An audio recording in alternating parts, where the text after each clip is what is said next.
안녕하세요. 전산세무위급 제59회 실기편 보겠습니다. 732페이지입니다. 자, 주식사 태양이네요. 자, 문제 1번. 일반전표 입력 문제부터 봅시다. 일반전표 입력 메뉴 열어서요. 자, 첫 번째. 강서상사로부터 제품 판매 대금으로 수령한 약소금 3천만 원을 할인해가지고 할인비용 70만 원 차감한 금액을 보통 예금으로 받았다. 매각 거래로 회계 처리한다. 받을 할인 거래다. 그죠? 자, 1월 6일. 자, 우리 왜 받을 이라는 자산을 없애줘야 되겠다. 대변에 받을 거래처는 강서상사. 자, 금액은 3천만 원 없어집니다. 자, 돈 들어온 건 얼마입니까? 70만 원 차감된 게 들어왔다. 그러면 70만 원 먼저 입력할까요? 자, 70만 원만큼은 매출 채권 처분 손실로 처리한다. 700000. 자, 나머지 금액만 돈이 들어왔다. 보통 예금으로. 보통 예금. 이렇게 입력하면 되겠네요. 두 번째. 3월 7일 영업직 직원들의 서비스 능력 향상을 위해서 외부 전문 강사 초빙해서 그 강의를 받고 강의를 줬다는 거죠. 50만 원 지급했는데 전부 다 주지 말고 3.3% 소득세에 따라서 원천 징수하고 나머지만 보통 예금으로 줬다 이겁니다. 자, 예수금의 경우 소득세와 지방소득세를 합친 전체 금액만을 기재하시오. 뭐 당연한 건데 그냥 부연 설명했네요. 그래서 3.3% 중에서 3%는 소득세고요. 0.3%는 지방소득세다. 뭐 이렇게 나눌 수 있다라고 했습니다. 자, 그러면 자, 날짜가 3월 7일.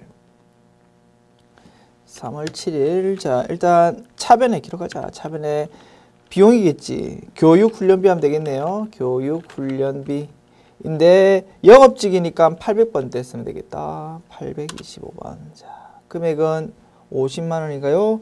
500000 적으면 되고. 자, 돈이 전부 다 나가지 말고 예수금 떼고 나갔다는 거지. 예수금.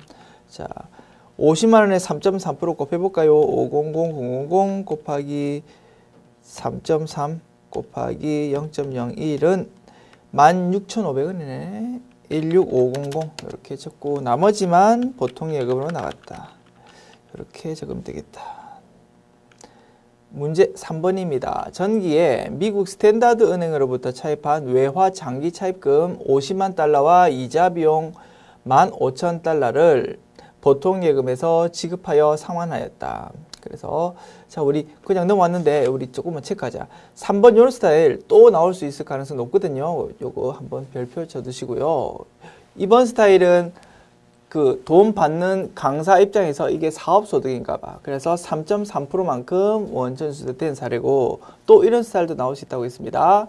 강사 입장에서 그게 부업인가 봐. 그래가지고 기타 소득으로 처리될 수도 있다고 했죠. 그러면 자, 50만 원 중에서 80%까지는 필요금비 인정돼 버리거든. 그래서 받는 금액은 50만 원이지만 소득 금액은 10만 원입니다. 거기서 20% 곱한 그 2만 원만큼 원천 징수가 될 수 있다고 했죠. 그리고 지방소득세까지 합해야 되니까 2만 원하고 2천 원. 그래서 2만 2천 원만큼 예수금, 나머지가 보통 예금으로 나갈 수도 있다. 그래서 결론적으로 말하면 3.3%만큼 원천 징수되는 경우도 있고요. 4.4%만큼 원천 징수되는 경우도 있거든. 그래서 문제 나올 때마다 그 문제에 따라서 처리하면 되는 것인데 미리 우리가 예상을 하고 있으면 조금 더 자신감 있게 정확하게 풀 수 있으니까 한번 언급드렸습니다. 그리고 4번 스타일도 문제가 자주 나옵니다. 그래서 이게 비교적 그 외환 차익 차손 문제 중에서 제일 까다로운 스타일로 볼 수 있거든요. 그래서 이런 문제가 자주 나온다고. 차입했다가 이자하고 원금 같이 갚으면서 대신 그 차입금이 달러였어. 그래가지고 외환 차익 또는 차손이 생기는 스타일. 이것도 별표를 좀 쳐두십시오. 그래서 이번 문제도 정확하게 풀어야 되겠지만 또 나올 수 있거든. 그래서 다음에 시험 대비하시는 분들은 한번 눈여겨봐야 되는 스타일이다. 자, 4월 1일 자, 외화 장기 차입금이라고 50만 달러가 지금 장부에 부채로 잡혀 있겠죠. 그 금액이 얼마겠습니까? 50만 달러 곱하기 1,100원 해가지고 50만 달러 곱하기 1,100원 5억 5천만 원만큼 부채로 잡혀 있다고. 그게 일단 없어져야 되겠지. 자, 그럼 바로 분기 입력하면서 분석해 볼게요. 4월 1일 대변에 있던 게 차변을 없애야 되겠지. 외화 장기 차입금. 잠깐만. 장기 차입금은 개념금 쓰는 거 맞죠? 외화 장기 차입금. 자, 외화 장기 차입금이라는 게 5억 5천 없어집니다. 550, 000, 000 없어지고 거래처도 입력해야 되겠지. 스탠다드. 투 스탠다드 은행. 자, 이렇게 빌린 거 5억 5천을 없애주고요. 자, 돈이 얼마 나갑니까? 돈 먼저 나간 거 계산해보자. 50만 달러하고 이자 15,000달러 합해가지고 515. 자, 여기 적어서 분석해 보겠습니다. 자, 50만 달러와 15,000달러 합한 515. 000 달러가 지금 나가야 되죠. 그런데 나갈 때는 환율이 요때 4월 1일 환율인 1050 요 환율로 지금 돈이 나간다는 겁니다. 그러면 원화로 따지면 금액이 얼마 나갑니까? 515 000 곱하기 1050 이렇게 해가지고 540 750 0001이라는 돈이 나가는 거지. 됐습니까? 입력하자고. 540 750 000 540 그게 뭘로 나간다? 보통예금으로. 대변의 보통예금 540 750 000 이렇게 돈이 나가거든. 그리고 이자 15,000원 인식해야 되겠죠. 비용으로. 그러면 차변에 이자 비용 인식하는 거지. 15,000달러 곱하기 1050. 그러면 15,000달러 곱하기 1050 하면은 비용이 15750 000 15750 000 이렇게 임식하는 거지. 그래서 차익 금액이 외환 차익 또는 외환 차손일 것이고, 요게 원금 있잖아요. 원금 50만 원이 원래는 달러당 1,100원으로 부채로 기록되어 있는데 실제로 돈 갚을 때 되니까 환율이 1050원으로 떨어졌어. 그래서 기록되어 있는 부채 금액보다 조금만 돈이 나가면 된다는 거지. 그러면 외환 차익이 생기겠지. 그리고 외환 차익 금액은 1달러당 50원씩 우리가 지금 이익 본 거죠. 이 50원 곱하기 50만 달러 하면 얼마입니까? 50만 달러 곱하기 50원 하면은 2,500만 원만큼 외환 차익 생긴 거지. 그래서 열심히 분기 입력해 놓고 2,500만 원이 자, 그 대변에 기록해야 되는 것이 맞다. 그러면 내가 맞게 분개를 한 거다 이겁니다. 검증까지 되는 거죠. 그래서 오케이. 대변에 외환 차익 이렇게 되겠죠. 그죠? 왜냐면 대차 차익이 맞죠? 그 아까 플러스로 2,500만 원 떴잖아. 플러스로 2,500만 원 떴다는 거는 차변이 대변보다 크다는 거죠. 그러면 대변에다가 뭔가를 적어야 된다. 그러면 수익하고 비용 중에서 수익이 되겠지. 대변 적으니까. 그래서 외환 차익으로 적으면 되는 것이고 2,500만 원이었다. 그러면 내가 방금 분석했던 원금에 대해서 우리가 1달러당 원금에 대해서 1달러당 50원씩 이익 봤으니까 차익 금액 50원 곱하기 50만 달러 하니까 2,500만 원 분석이 됐다. 어허, 분께까지 맞다는 거 검증됐다는 거지. 됐죠? 그렇게 자주 출제가 될 수 있고 조금 비교적 까다로운 스타일로 생각이 되어서 조금 반복해서 설명을 드렸습니다. 됐죠? 자, 다음 문제 넘어갑시다. 4번. 5월 20일 생산직 사원인 홍길동이 퇴사해서 퇴직금 600만 원 중 퇴직소득세 및 지방소득세 합계액 11만 원을 원천지수하고 나머지 잔액을 보통예금으로 줬다. 자, 이거는 퇴직금 지급 문제죠. 근데 요는 퇴직금 지급 와중에도 자, 법에 따라서 원천지수하는 게 있다는 겁니다. 그러면 그 부분만큼 예수금으로 처리하면 되겠지. 그래서 아까 강사료 같은 거 지급하는 것뿐만 아니고 이렇게 퇴직금 줄 때도 예수금 발생할 수 있거든요. 그래서 이 문제도 또 출제될 수가 있는 스타일로 보입니다. 그래서 별표 쳐두시고. 그리고 퇴직금 지급할 때 장부에 이미 퇴직급여 충당 부채 잔액이 400만 원 있거든. 그러면 일단 요 퇴직급여 충당 부채를 차감시키는 거 먼저 하고 부족한 부분에 대해서는 퇴직급여라는 비용으로 처리하면 되겠지. 그래서 그것도 신경 써야 되겠네요. 그래서 요거 별표 쳐주십시오. 자, 5월 20일 공개합시다. 5월 20일. 자, 일단 차변부터 기록합시다. 토탈 600만 원 지금 줘야 될 거 아닙니까? 그죠? 600만 원 줘야 되는데, 자, 600만 원 줘야 되는데, 퇴직급여 충당 부채가 400만 있으니까 요거 문제 없애주자고. 그러면 차변에 퇴직급여 충당 부채 400만 원 먼저 차변 기록하고 4000000 그리고 부족한 부분 200만 원은 퇴직급여라는 비용으로 처리하는데 이게 생산직 사원이죠? 그러면 500번대 코드로 선택하자 이거지. 508번 이걸로 선택하자. 200만 원. 2000000 이렇게 됐습니까? 그리고 자 600만 원 전부 다 나간 게 아니고 예수금 떼고 나머지만 보통예금으로 나가거든. 그래서 예수금 문제 시작하자고. 대변에 예수금 11만 원. 110000 그 다음에 대변에 나머지 보통예금으로 줬죠? 오케이 이렇게 처리하면 되겠다. 됐죠?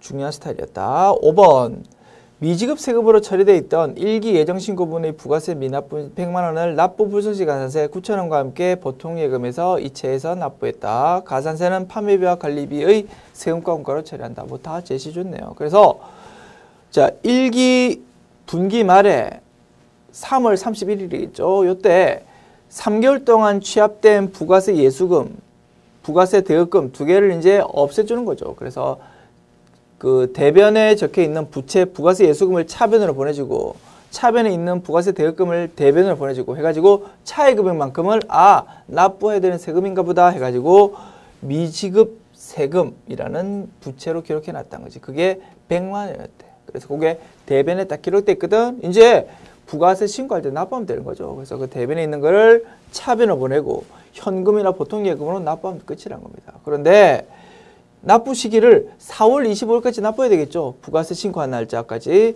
근데 한 달쯤 늦었나 봐. 그래서 늦게 낸 가산세가 생긴 모양이네. 그 금액이 9,000원이라는 거지. 그러면 대변에 돈 나가는 게 100만 원이 아니고 100만 9천원 나가는 거지.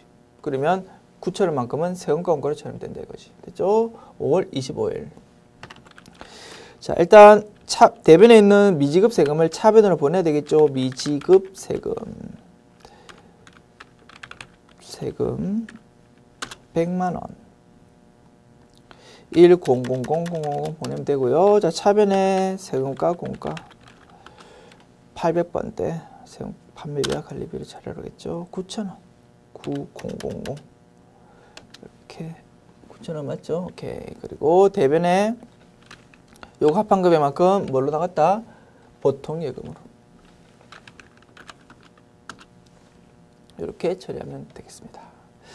자, 문제 2번. 자, 그러면 일반 전표 입력 메뉴 닫고요. 자, 메인 매출 전표 입력 문제 한번 풀어봅시다.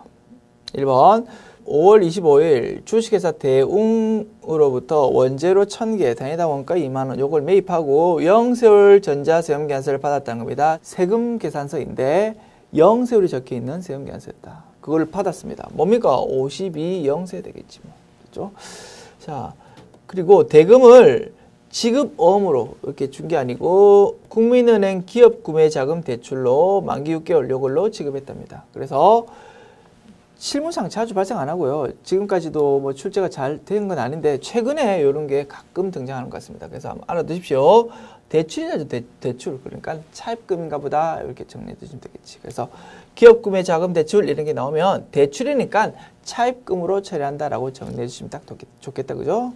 그리고 만기가 6개월이니까 단기 차입금으로 하면 되겠지. 그리고 거래처는 국민은행 이렇게 하면 되겠죠. 그래서 거래처가 그 실제로 산 주식회사 대웅이 아니고 국민은행이고 단기 차입금으로 처리한다.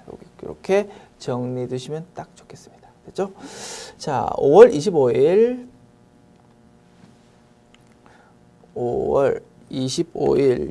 유형 52 영세고요. 자, 수량 단가가 문제 나와 있으니까 그냥 적어 줍시다. 그러면 뭐 부목도 그냥 요것만 비워주기 어색하니까 그죠? 적어 줍시다. 원재료라고 적고요. 수량 1000개. 단가 2만 원. 그러면 2천만 원 되겠네. 이렇게. 그리고 코드는 자, 거래처 어디로 적어야 된다고요? 위에 잠깐만 봅시다. 정리해야 되겠네. 상단에는 부가가치세 신고세에 들어가는 내용이 들어가야 되거든. 그래서 상단에 있는 거래처는 그 영세율 세금 계산서에 적혀 있는 공급자 그걸로 이름을 적어야 되는 거지. 그래서 우리한테 준 세금 계산서에 보면 뭐라고 되어 있겠습니까? 공급받는 자는 우리 회사 이름이고요. 공급자는 누구? 그쪽 실제로 우리 물건을 우리한테 판 사람 대웅 이름으로 되어 있겠지. 위에는 대웅이라고 적어야 되겠지. 당연히. 됐죠? 자, 그 다음에 전자 여부는 여 적고 밑에 분개할 때 단기 차입금에 대한 거래처는 대웅이 아니고 국민은행으로 적어야 되겠지. 됐죠? 그렇게 정리해 주십시다. 자, 차변의 원재료부까지 맞죠? 그리고 대변의 단기 차입금. 요때의 거래처는 국민은행이다. F2 국민은행 됐습니다. 이렇게 처리해 주시기 바랍니다. 자, 그리고 2번 6월 7일 당사는 미국 샌프란시스코사로부터 6월 7일에 미화 $10,000를 보통예금 통장으로 받고 직수출했습니다. 수출 신고 필증상 신고일이 뭐 6월 4일이고 BL은 그 선하증권이라고 부르거든요. 쉽게 말해서 물품점 보면 됩니다. 물품점. 우리가 어디 택배 보내도 택배 아저씨가 우리한테 당신 물건 내가 받았고 요거 운반하려고 받았습니다라고 물품점 끊어주죠. 그거죠. 수출할 때도 배에 운반해야 될 거 아닙니까? 그럼 배에 실는 사람이 당신 물건 우리가 받았습니다라는 의미로 하나 끊어준다고 증서를. 그게 선하증권이라고 하고 영어로는 BL이라고 한대. BL 됐습니까? 자, BL을 그러니까 지금 선하증권에 의해서 확인된 선적일은 여기에 선하증권의 선적일이 딱 기입이 되거든요. 그래서 이게 시험 문제에 간혹 이런 말이 나온다고. 그래서 우리가 필요한 건 뭐 선적일이 필요하죠. 공급 시기는 선적일이니까. 그래서 선적일의 환율 요거 1,100원 쓰면 되겠다 이겁니다. 그래서 6월 7일의 요 그날이 뭐 선적일이거든. 그 날짜의 환율로 우리가 과세 표준을 계산한다 이겁니다. 딱 하나 예외 뭡니까? 공급 시기 전에 미리 선수금을 받아가지고 그거를 원화로 바꿨다고 합니다. 그러면 실제로 환간 그 환율, 환간 금액을 과세 표준으로 적고 나머지만 요 선적일의 공급 시기를 쓴다. 이렇게 우리 정리했었죠. 그래서 그런 예외가 있는지만 한번 살펴보면 되겠다는 거지. 그런 예외 아니죠. $10,000 언제 받았습니까? 직수출하는 날 보통 예금을 받았으니까 미리 선수금 받았다 뭐 이런 말 없잖아. 그래서 원칙에 따라서 그 $10,000 전체에 대해서 곱하기 달러당 1,100원 이렇게 곱해버리면 되겠다 이겁니다.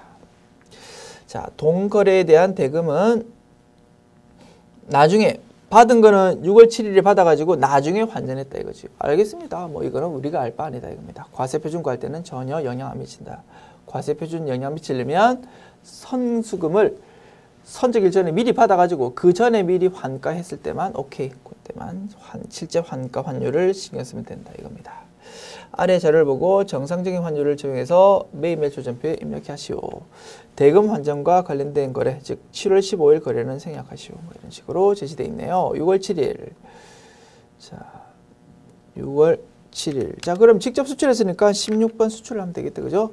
그 다음에 금액이 자 그러면 $10,000 곱하기 1,100원은 1,100만 원 되겠네. 1100000 그 다음에 공급처는 샌프란시스코 그 다음에 영설구분은 직수출이죠. 그 다음에 제품 매출은 맞고요. 차변에 뭘 하면 됩니까? 보통예금으로 받았다고 했죠. 보통예금으로 받았다. 보통예금. 자, 이렇게 처리하면 되겠다. 자, 6월 20일입니다. 다음은 당사에서 발행한 전자세금계산서 자료이다. 매입 매출 전표에 입력하시오. 그러면 우리가 태양이 공급자죠. 그리고 부가가세 적혀 있는 물건을 팔았다 이겁니다. 그러면 11번 과세가 되겠고요. 자, 토탈 공급가액 1,200만 원, 부가세 120만 원 해가지고 1,320만 원 받아야 되는데 그중에 400만 원 현금, 나머지 920만 원은 외상 미수금이니까 외상 매출금으로 처리하면 되겠지. 자, 6월 20일. 10일 과세고요. 자, 거기 품목 수량 단가 안 적혀있죠. 그냥 품목만 제품 적혀있으니까 안 적어도 되겠지만 여기 세무계산서로 제시되어 있고 여기 제품 적혀있으니까 그냥 적어주는 게 조금 더 좋겠다. 그죠? 제품 이렇게 적어주고요. 공급가액 1200000 120 자, 1200000 그대로 아이고 그대로 놔두면 되죠. 1200000 그 다음에 공급처명이 세연상사고요. 세연상사 전자여부요. 그 다음에 분계. 자, 제품 매출까지 맞고, 자, 결제를 현금으로 얼마? 400만 원인가? 4000 받고, 나머지에 대해서 외상 매출구. 이렇게 처리하면 되겠다. 자, 다음 문제 봅시다. 4번. 6월 25일 매입한 원재료 중에서 원가 60만 원, 판매가는 88만 원이랍니다. 요거를 매출처인 동량에 접대용으로 제공했습니다. 단 매입 원재료는 적법하게 살 때 매입세 공제 받아 먹었다 이겁니다. 별표 쳐두십시오. 우리가 부가가치세 이론편 할 때 간주공급 매우 중요하게 다뤘다고 그죠? 그거를 실제로 분계 입력하는 문제 스타일로 지금 출제된 것이라고 볼 수 있겠습니다. 그래서 이론도 알아야 되겠고 우리가 매입 매출 전표 입력할 때 그런 간주공급은 어디에 부가가치세 적혀있고 그에 따라서 부가가치세 유형을 어떤 스타일을 우리가 입력해야 된다. 이걸 다 알아야지만 맞출 수 있다라고 보여지는 문제죠. 그래서 간주공급 맞죠? 요 원재료 살 때 매입세 공제 받아 먹었습니다. 그런데 이거를 뭘로? 접대비로 썼다는 겁니다. 원래부터 접대비로 쓸 거예요라고 했다면 요거 처음부터 매입세 공제 받아 먹으면 안 되지. 그랬는데 매입세 공제는 그거대로 받아 먹어 놓고 엄하게 접대비로 쓰니까 이거 토해내라는 거지. 과거에 매입세 공제 받아 먹었던 거. 그래서 이게 간주 공급이라고 했죠. 그래서 그 중에서 사업상 증여에 해당하는 스타일이다라고 분석할 수도 있겠죠. 그래서 일단 원재료를 없애야 되겠지. 차변에 있는 원재료를 없애야 되겠고 뭐 판매가 88만 원 이거는 부가가치세 매출 과세 표준할 때만 필요한 정보죠. 분계할 때는 원가를 그대로 없애주면 되겠다는 겁니다. 60만 원. 맞죠? 원재료는 내가 외부에서 샀던 가격만큼 장부에 기록돼 있거든. 원가가 감소된다 이겁니다. 그리고 요거에 대해서 부가세 예수금이 생기죠. 예수금은 위에 상단에 적혀 있는 부가가치세 정보에 있는 부가가치세가 그대로 끌려오겠습니다. 위에 있는 상단의 부가가치세 정보에 있는 과세 표준 얼마 적히겠습니까? 판매가 88만 원이란 말은 공급가액 80만 원이고 부가가치세 8만 원 요 뜻이거든. 그래서 우리가 원재료 살 때는 60만 원 주고 샀지만 이걸 만약에 외부에 판다면 이거 80만 원 주고 팔 수 있는 겁니다. 80만 원. 그래서 과세 표준이 80만 원 되는 거지. 부가세 8만 원 되고. 그래서 부가세 예수금은 8만 원 여기 정답인 거지. 그래서 제가 강조 드렸죠. 계속 과세 표준은 원가가 아니고 시가라고. 그래서 시가의 10%인 8만 원이 온다 이겁니다. 그래서 회계 처리만 보면 되게 요상하게 볼 수 있습니다. 원재료는 60만 원 나가는데 부가세 예수금 8만 원. 그러나 이게 맞는 거라고. 됐죠? 자, 그리고 원재료가 매출원가 이외의 사유로 감소하는 경우는 우리 뭐 적어야 된다고? 적요 8 적어줘야 된다고. 그래야지만 매출원가가 프로그램 내에서 자동으로 짜라락 계산이 정확하게 된다 이거지. 그래서 그거까지 나중에 신경 써야 되겠고 입력할 때. 그리고 요 전체에 대해서 다 뭘로 처리하면 된다고요? 접대비로 처리하면 된다 이겁니다. 68000 됐죠? 요게 분계 내용이다. 자, 그리고 접대비는 매출처라고 했으니까 800번대 코드를 쓰면 되는 것이고. 자, 그러면 이제 부가세 유형만 선택하면 되겠네. 부가세 유형 뭡니까? 매출 거래이면서 세금 계산서를 발급하는 팔 수 없는 거래 유형이다. 그러면 건별 하면 됩니다. 건별이란 유형을 선택한다 이거 했습니다. 됐죠? 그러면 모든 분석 끝났으니까 이제 입력 시작합시다. 그래서 별표 쳐두시고 또 나올 수 있는 것으로 보이거든. 다만 이번에는 사업상 증여가 나왔지만 또 나올 때는 뭐 개인적 공급 형태로 나올 수도 있고 뭐 다른 형태로 나올 수 있고 그럴 수도 있겠지. 그래서 간주 공급에 대해서 이렇게 전표 입력 문제로도 나올 수 있다. 이겁니다. 자, 6월 25일. 자, 이 매출 유형 중에서 뭐? 건별이라고, 건별. 14번 건별. 그래서 부가가치세 신고서로 따지면 과세 중에서 기타 그 영수증 등 제외분이라고 적혀 있거든. 그래서 뭐 신용카드도 제출한 발급한 게 아니고 세금계에서 발급한 것도 아니고 아무것도 발급 안 했지만 과세 거래다. 그때는 과세 중에서 기타 양갈로 4번이라고 적혀 있는 부가가치세 서식에 들어가야 된다. 이겁니다. 그때는 건별이라는 유형을 선택한다. 됐죠? 자, 공급가액 얼마입니까? 자, 88만 원이었죠. 판매가가. 요게 공급가액 플러스 부가가치세 금액이었다. 이겁니다. 그래서 우리가 환경 설정 관계로 공급가액 요 안에다가 공급대가 금액인 880000 다 적으면 80만 원, 8만 원 이렇게 딱 쪼개졌었죠. 건별의 경우에는. 자, 그리고 혹시라도 이거 잘못 입력했으면 여기서 수기로 80만 원, 8만 원 이렇게 입력해도 문제 없습니다. 그죠? 그래서 그런 기능이 있다는 거 아셨으면 좋겠고요. 자, 거래처 어디입니까? 동양. 그리고 분계는 자, 대변의 원재료라고 적어야 되겠죠. 원재료. 그리고 적요를 8 적어주고요. 8번. 그리고 금액이 60만 원. 자, 그리고 차변은 접대비 800번대 코드로 이렇게 적어주면 입력이 완료. 그리고 상단과 하단이 모두가 입력이 완료됐다라고 볼 수 있겠습니다. 됐죠? 그래서 몇 가지 주의점이 있었다. 그죠? 첫 번째 정리해볼까? 자, 건별이란 유형. 그리고 위에 상단에는 80만 원, 8만 원 적어야 된다. 그런데 밑에 분개할 때는 자, 원가를 감소시켜야 된다. 그리고 원재료라는 재고자산이 매출원가 이외의 감소이니까 타기정 대체 적요 8을 적어줘야 된다. 그렇게 되면 자연스럽게 차변의 접대비는 물론 800번대 코드다. 요거는 금액이 대변 두 금액의 합계인 68만 원만큼이 딱 기록된다 이거였습니다. 됐죠? 자, 문제 5번 봅시다. 주식회사 88로부터 원재료 공급가액 1,200만 원 부가세 별도입니다. 요걸 매입하고 전자세금계산서를 받았답니다. 대금은 5월 16일에 지급한 선급금 100만 원 요걸 제외한 보통 예금으로 지급했다. 그러면 세금계산서 발급받았고 뭐 과세 대상이고 매입세 불구제 사유 아니니까 50일 과세하면 되겠네요. 50일 과세. 6월 30일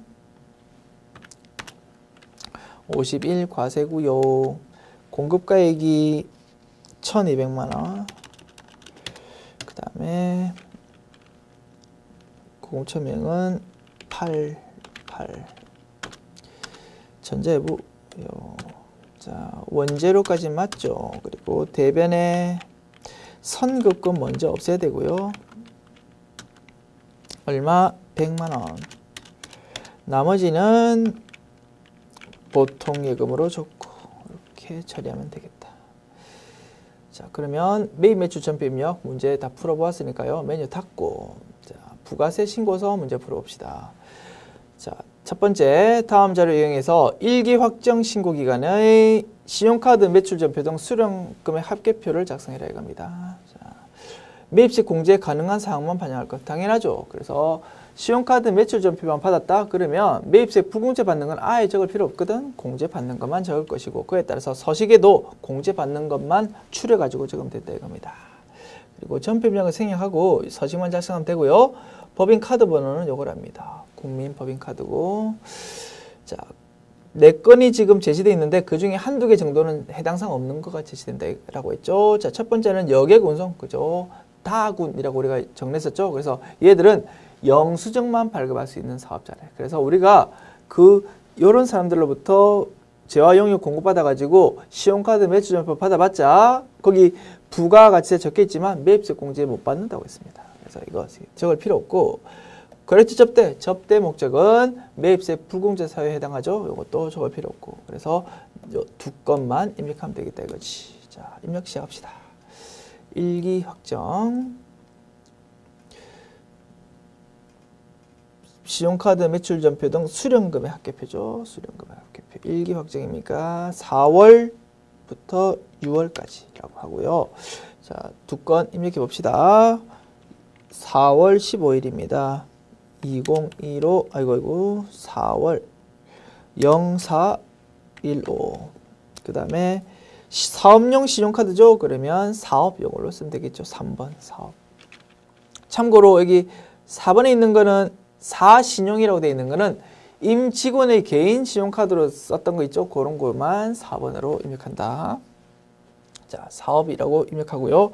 공급자는 우리문구네. 우리문구 F2키 눌러서 우리문구 이렇게 입력하고 그 다음에 카드 번호 123-45-6789-123 이렇게 적으면 되겠다.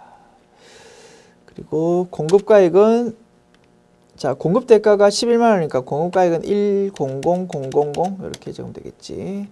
자, 그리고 0620 자, 마찬가지 사업용 신용카드 F2키 눌러서 세상 그리고 123 자, 물론 똑같이 따라 적어도 되고 이렇게 해도 됩니다. 컨트롤 C 해서요. 컨트롤 V 하면은 이렇게 그대로 뺏겨지거든요. 자, 이렇게 해도 되고 아니면 뭐 이렇게 똑같이 쳐도 되고 편한 대로 하시기 바랍니다. 자, 660만 원이 공급 대가니까 공급 가액은 600만 원 이렇게 적으면 되겠지. 이렇게 적으면 끝난다 이겁니다. 됐죠? 자, 저장하고 닫읍시다. 자, 두 번째 문항 봅시다. 다음의 내용만을 반영해서 2기 확정 부가가치세 신고서 작성하라. 단 부가세 신고서 이외의 부속 서류나 과세 표준 명세 탭은 생략하라 입력을. 불러오는 데이터 값은 무시하며 새로 입력하라. 뭐 이런 식으로 문제가 나왔네요. 그래서 매출 2건, 매입 1건 뭐 이렇게 3건이 제시되어 있으니까 요 3건만 그냥 제대로 입력하면 되겠지. 자, 그럼 바로 입력하면서 분석해 봅시다. 부가세 신고서고요. 2기 확정입니다. 10월부터 12월 이렇게 열어서요. 자, 금액이 쭉쭉 끌려오는데 다 지우라고 했죠. 그래서 일반적으로 이런 스타일로 채점하기 헷갈리니까 끌려오는 금액들은 다 지우고 하나도 없는 백지 상태에서 시작하라. 뭐 이런 식으로 출제가 됩니다. 자, 첫 번째 매출 전자세금계산서 발급했고요.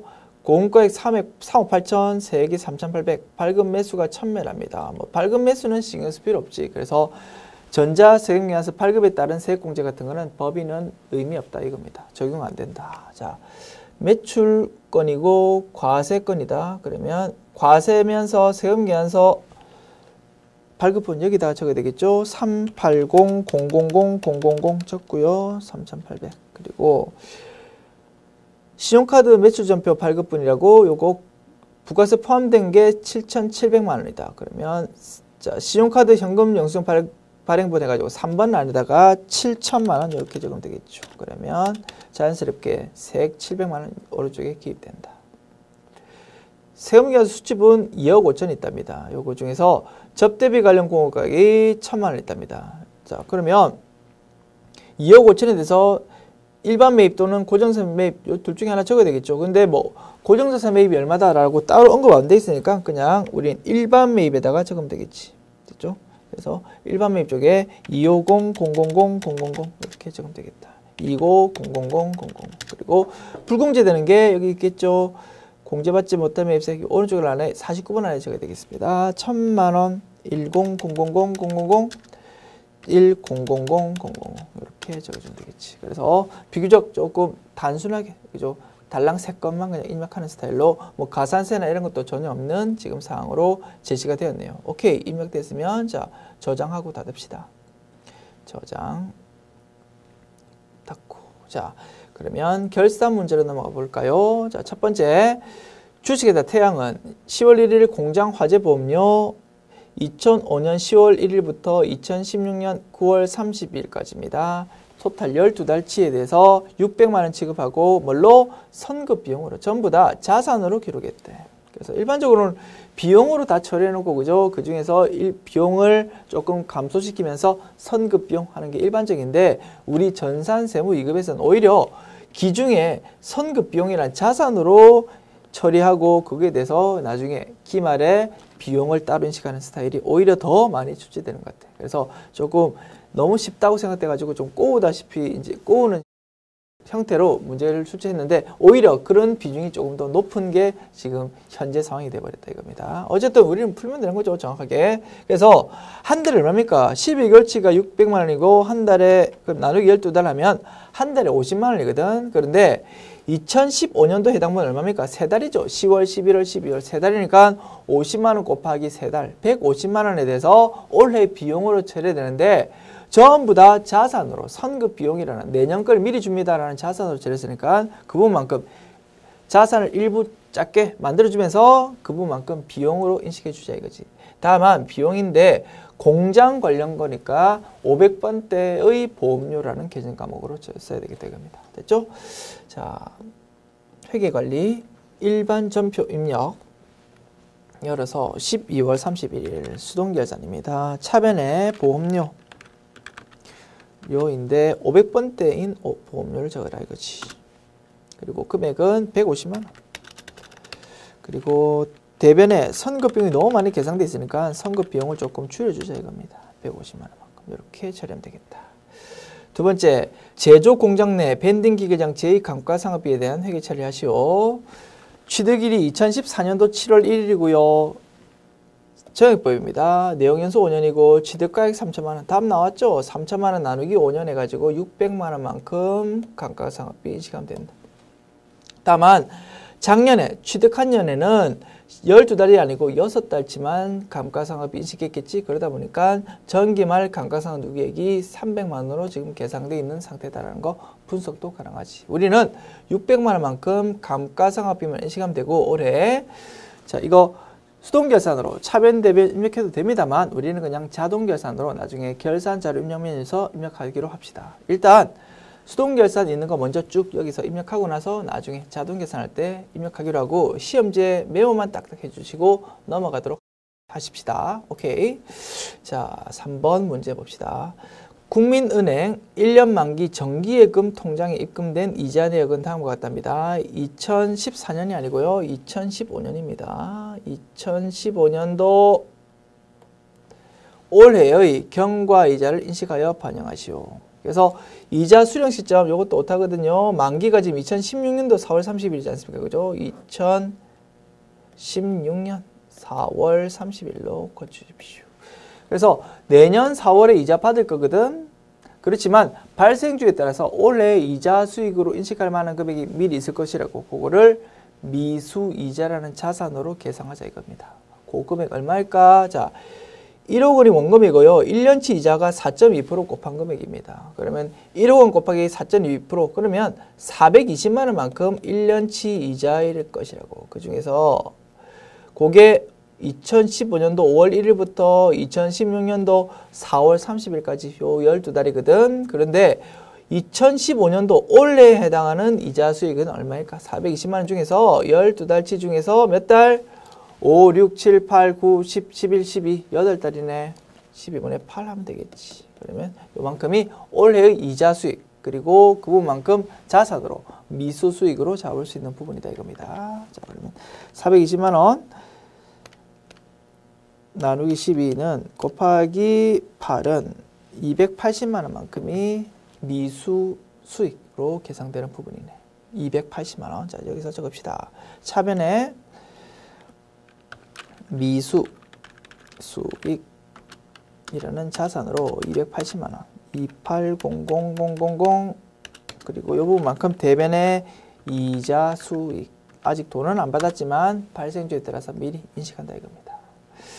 자, 4번 당사가 보유하고 있는 유가증권의 내역을 반영해서 기말평가하시오. 단 단기말까지 해당 주식의 매매 거래는 없었답니다.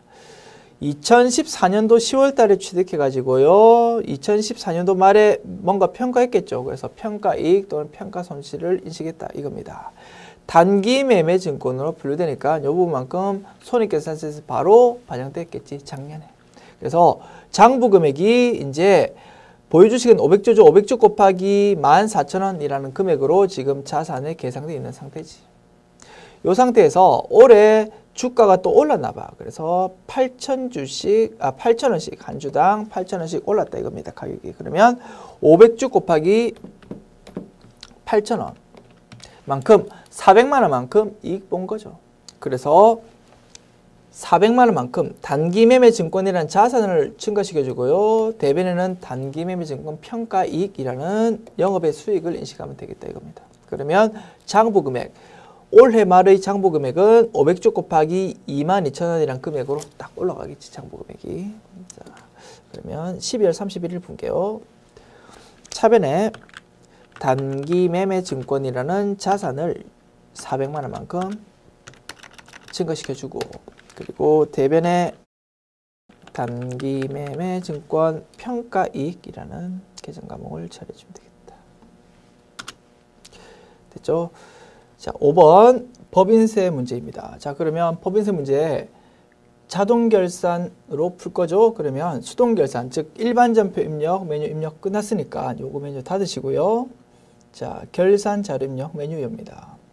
그리고 1월부터 12월 열어서 아까 우리 자동 결산 항목 중에서 하나 우리 시험지 메모만 하고 넘어온 게 있었죠. 2번 이거 기계장치에 대한 감가상각비인데 요게 제조 관련이니까 500번대 코드에 적혀야 되겠다. 600만 원이었죠. 금액은 요거를 매출원가 중에서 경비에 있는 여기 감가상각비 이 중에서 기계장치 여기 있죠. 두 번째 칸에다가 600만 원 적어주면 되겠다. 6000000 됐습니다. 자, 이제 5번 문제 풀면 되겠지. 자, 법인세 문제.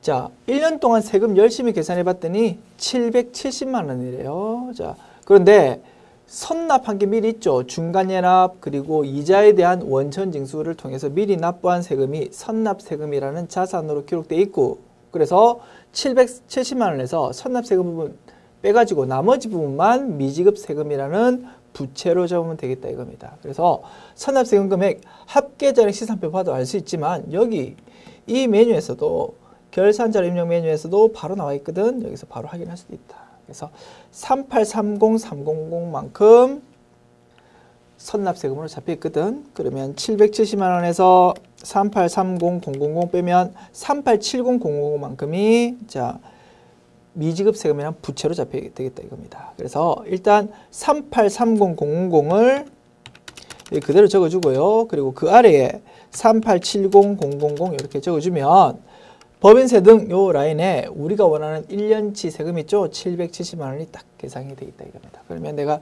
제대로 입력했나 보다라는 거 확인할 수 있겠죠. 참고로 여기서 말하는 770만 원은 법인세뿐만 아니고 지방소득세까지 합해진 금액이다 이겁니다. 그래서 나라에도 내야 되지만 지방자치단체에도 돈을 내야 되겠죠. 그래서 둘 다 세금이 맞으니까 1년치 세금은 770만 원. 여기 전부 다 법인세 등이라는 계정 과목 비용으로 처리돼야 되는 부분이다. 이렇게 분석할 수 있는 거지. 여기서 보면 지방소득세 포함이라고 적혀 있죠. 오케이. 그러면 모든 입력이 이제 끝났죠. 결산자료 입력에서 모든 입력이 끝났으면 이제 전표 추가를 클릭해가지고 자, 자동 전표 생성하면 모든 작업이 끝났네. 문 닫으십시다. 자, 이제 원천징수 문제 넘어갑시다. 1번. 다음 자료를 보고 내국인이며 거주자인 생산지 찍은 조윤진입니다. 세대주고 입사일이 2015년도 5월이고 이 사람이 세부담이 최소화되도록 5월분 급여자료를 입력하죠. 급여자료 입력해라 이거죠. 그래서 급여 지급일은 매월 말일이고 그러면 바로 입력하면서 분석 바로 하도록 합시다. 급여자료 입력 메뉴에서 5월 지급일이 말일이라고 5월 31일이겠네. 자, 조윤진에 대해서 기본급.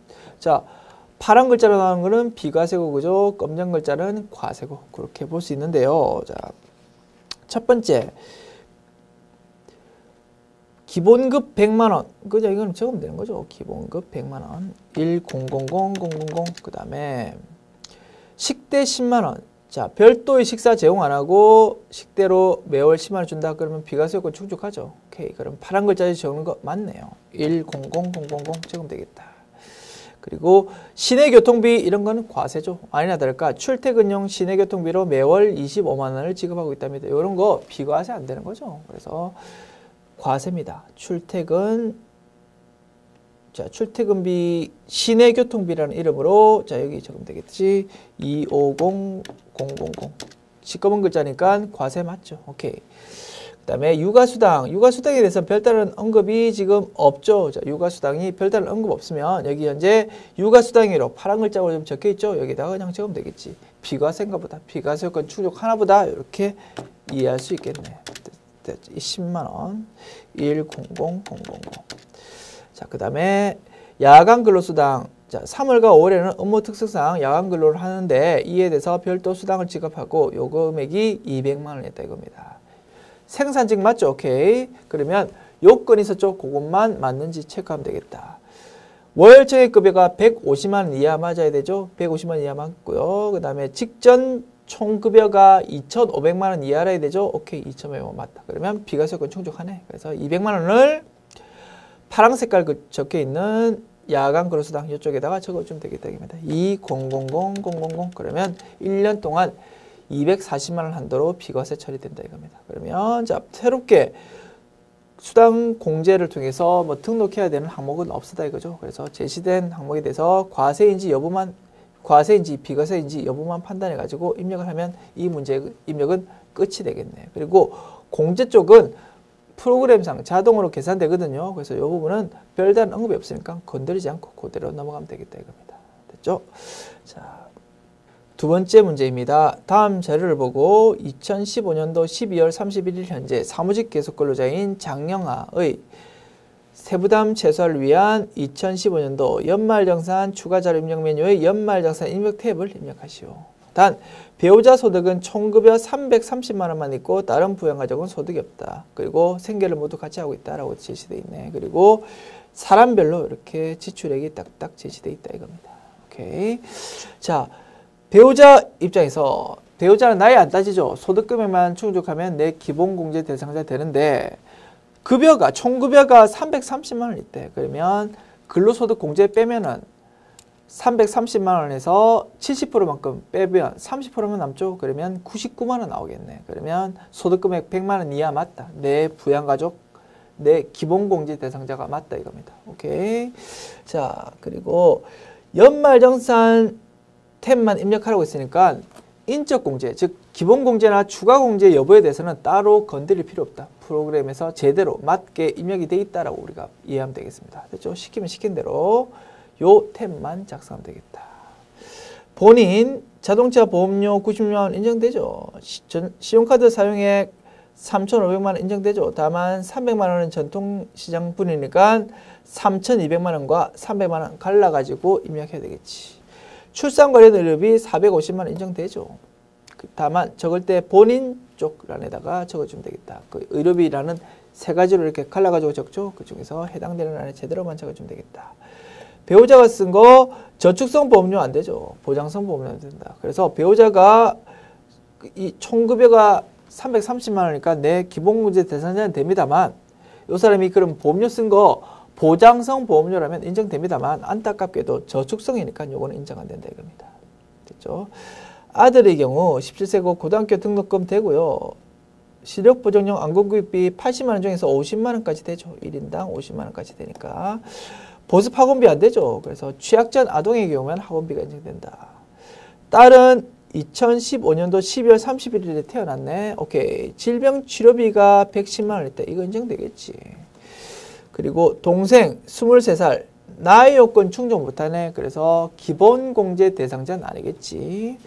자, 대학교 등록금 요건 인정된다는 겁니다. 대학교 등록금은 나이 요건은 고려 안 하거든. 그래서 기본공제 대상자는 안 되지만 나이 요건 충족 못하지만 그래도 소득금액 요건만 충족한다면 이 사람에 대한 교육비는 인정된다 이겁니다. 오케이. 적십자회비 이건 인정 안 되죠. 기부금은 기본공제 대상자라야만 됩니다. 즉 나이 요건과 소득금액 요건 모두 충족해야지만 되는데 이 사람 나이 요건 충족 못하죠? 오케이, 안 되겠다. 아버지는 71세 장애인이거든. 장애인 전용 보장성 보험료 200만 원. 요거 인정되겠죠 따로. 오케이. 그러면 분석은 그냥 쭉 해버렸죠. 분석 다 했으니까 자 이제 입력을 바로 합시다. 자 원천 뉴스 탭에서 연말정산 추가자료 입력 메뉴 열어서 사람 불러와야 되겠지. F2키 눌러서 장영아 불러와서 연말정산 입력 탭 요것만 입력하면 되는 겁니다. 그리고 분석은 모두 끝났죠. 자 분석한 내용대로 신속하게 입력합시다. 자 보험료 보장성 보험료 일반 쪽에다가 96만 원 그리고 자 전통시장 뭐 신용카드 이런 사용분 있었죠. 여기 신용카드 쪽에는 3,200만 원 그리고 전통시장 쪽에 300만 원 그리고 출산 관련 의료비. 자, 이건 확인해서 닫고요. 출산 관련 의료비는 자, 본인 요 의료비 쪽에 적어야 되겠지. 4500000 그리고 자, 배우자의 저출산 보험은 안 됐고요. 그 다음에 아들의 고등학교 등록금 240만 원. 2400000 그 다음에 시력보정용 안경 구입비입니다. 그러면 의료비 이쪽에다가 일반 의료비로 적어야 되겠지. 여기서 50만 원만 적어줘야겠지. 그 다음에 자, 보습학원비 안 됐고요. 딸에 대한 그 치료비 110만 원입니다. 자, 딸에 대한 치료비니까 일반 의료비 적어야 되겠지. 그래서 아까 미리 적은 50만 원 있으니까 150만 원 플러스 110만 원에서 160만 원으로 금액을 고치면 되겠지. 됐죠? 그 다음에 적십자예비. 자, 잠깐만. 대학교 등록비가 그 사이에 있었죠? 1000만 원. 자, 이거는 됐죠. 그래서 대학생 등록비에 1000000 이렇게 적어주면 되겠다. 그 다음에 적십자 협의는 안 됐고요. 장애인 전용 보장성 보험료가 있었지. 장애인 전용 보험료 200만 원인가요? 2000000 이렇게 적어주면 모든 입력이 완료되겠네. 됐습니다. 자, 이렇게 하면 메뉴 닫으시고, 자, 그러면 이렇게 함으로써 제59회 기출문제 풀어보았네요. 그래서 그 다른 데서는 다 평이하게 출제된 것 같고, 우리가 전표 입력 문제에서 어렵진 않지만 자주 출제될 수 있는 최근의 경향상 자주 출연되는 형태들이 몇 가지 있었죠. 그래서 별표 쳐두신 거 한 번 더 확인해 보시면 되겠습니다. 수고하셨습니다.